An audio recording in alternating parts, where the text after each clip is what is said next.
जगत मिथ्यात्व के, कर्म कथा की, विधि के विधान की अनेक प्रकार से महाराज वशिष्ठ जी ने इतिहास की कथा कह करके परिवार को सांत्वना दी। शोक निवारण के लिए नाना प्रकार के विज्ञान ज्ञान का प्रकाश किया। अब व्यवहारिक क्रिया, राम लक्ष्मण वनवास में हैं, भरत और शत्रुघ्न जब तक आएंगे तब तक शरीर की दशा बिगड़ जाएगी। क्या करना चाहिए? ये हमारा पुराना शास्त्रीय विधान। आज के समय तो बर्फ में रखा जाता है, पर उस समय क्या था? तेल नाव भरी नृपतन हो रहा, एक कड़ा तेल का भरा और उस तेल के बीच में महाराज का शरीर रख रहे हैं। दूत बुलाए बहुरस भाकर, दशरथ जी का शरीर रख दिया सुरक्षित। दूतों को बुला करके और कहा जाओ कैकेयी नगर में जाओ, भरत को जाकर के ले आओ। पर भरत को जाकर के ऐसा मत कहना, ऐसे कहना गुरु महाराज बुला रहे हैं। मुनि मन आयु सिधा मन दाए, महाराज की आज्ञा पा करके दूत ऐसे तेजी से रवाना हुए जैसे कोई वायु के समान घोड़े भी लज्जित हो जाए, अथवा वायु के समान घोड़े चलने वाले ऐसे घोड़ों को साथ में लेकर के रवाना हुए। दूत रवाना हुए कैकेयी देश में। दशरथ जी की रथी है तेल के बीच में, अयोध्या निवासी रुदन के बीच में।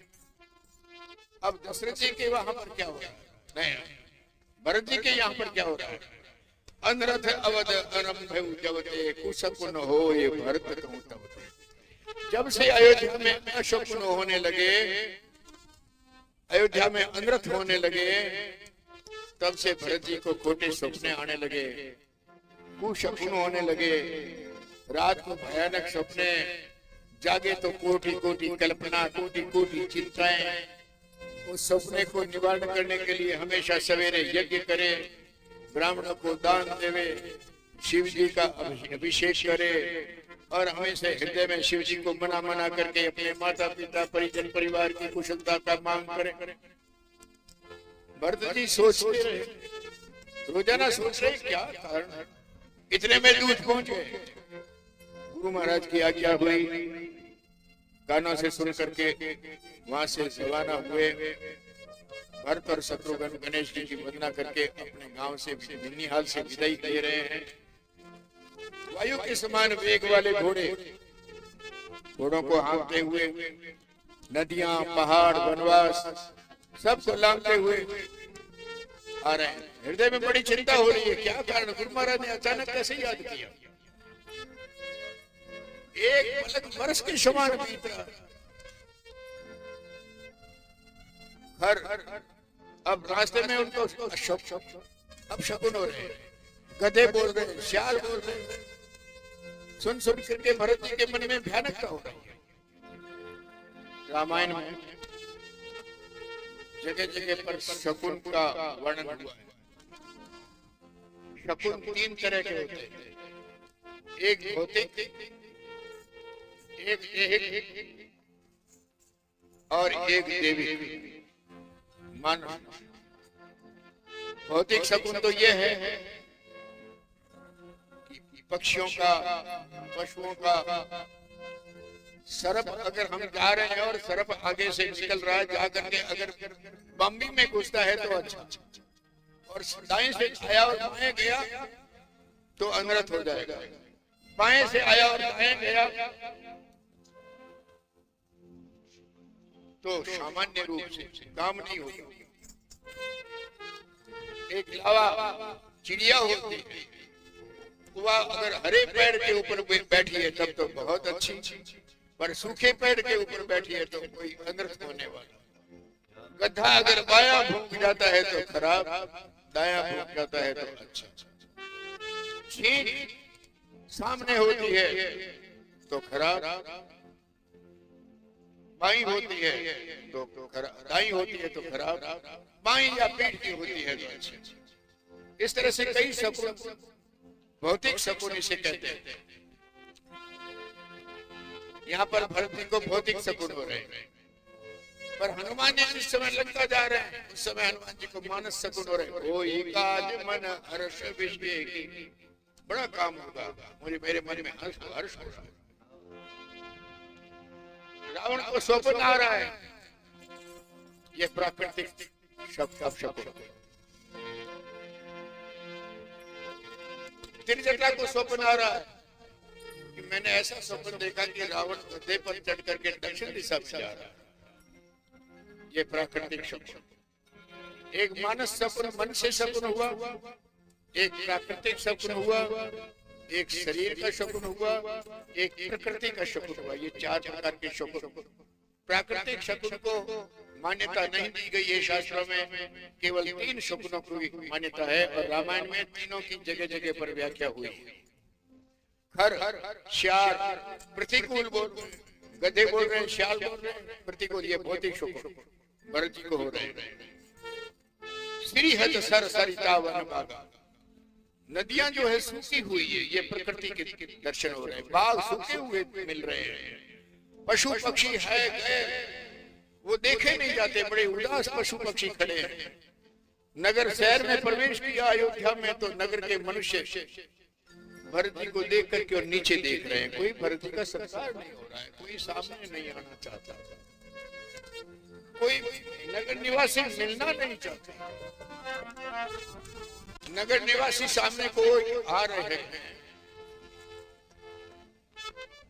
जो सज्जन पुरुष है केवल राज कुल का वंशज मान करके सिर झुका करके और निकल जाते। कोई कुशल नहीं, कोई मंगल नहीं, कोई मिलता नहीं है, कोई कुशलता पूछता नहीं है। मन से विषाद मन मारे देख करके द्वार करके निकल जाते हैं।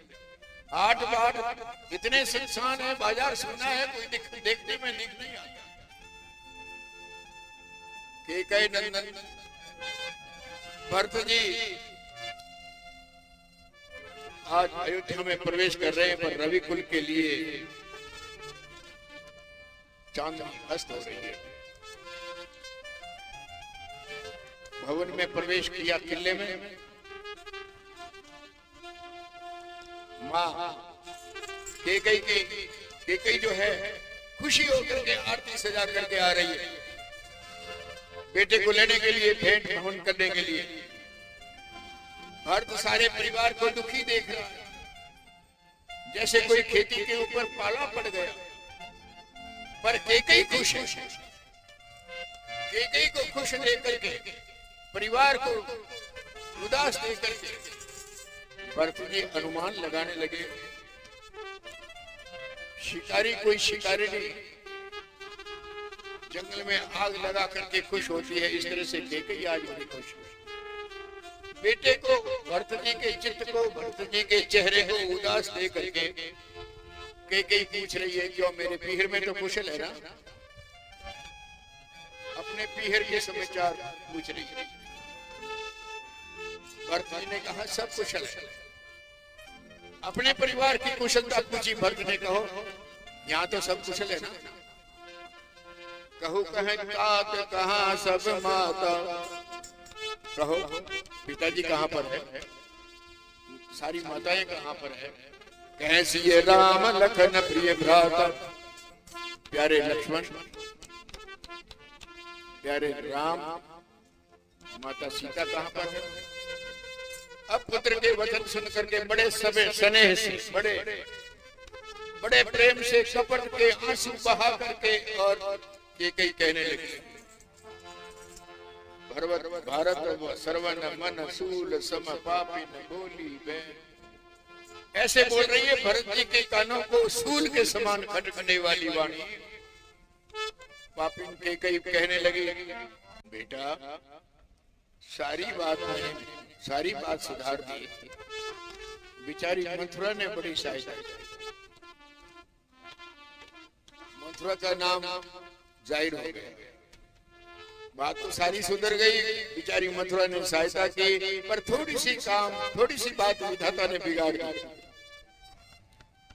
महाराज स्वर्ग में पधार गए, ये थोड़ी सी बात।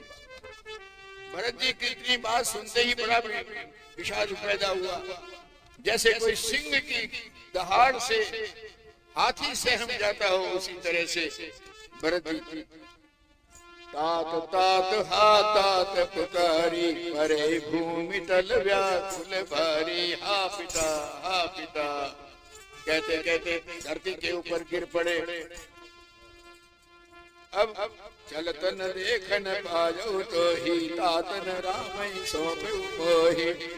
हे पिताजी, आपके जाते समय में आपको देख नहीं पाया, जाते जाते मेरा हाथ राम के हाथ में क्यों नहीं सौंपा? धीरज धारण करके उठ करके संभार करके बैठे। बताओ क्या पिताजी बीमार थे क्या? उनके जाने का कोई कारण बताओ, कैसे गए?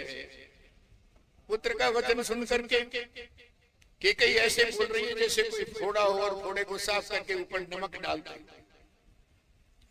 आदि होते सब कथा सुनाई, आपके ठेठ से ठेठ तक आपने करनी सुना दी।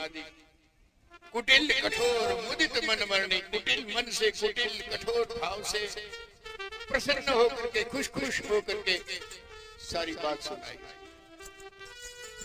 अब तो भरत जी को सारी चर्चा मालूम आ गई। भरत ही विसरे पितु मरण, भरत जी पिता का मरना तो भूल गए। और सुनत राम वन गौन, राम जी के वनवास की चर्चा सुन करके और ऐसे चिल्लाए, हे तू अपन पऊ जान जिए थकित रहे।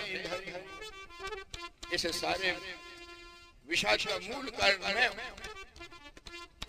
मेरे लिए राज की चाहना करते हुए राम को वनवास भेजा, इस अनर्थ का मूल तो मैं हूं। भरत जी मौन हो गए, सोचते सोचते क्या कहना चाहिए। भरत को व्याकुल दे करके कई समझाने लगी, बेटा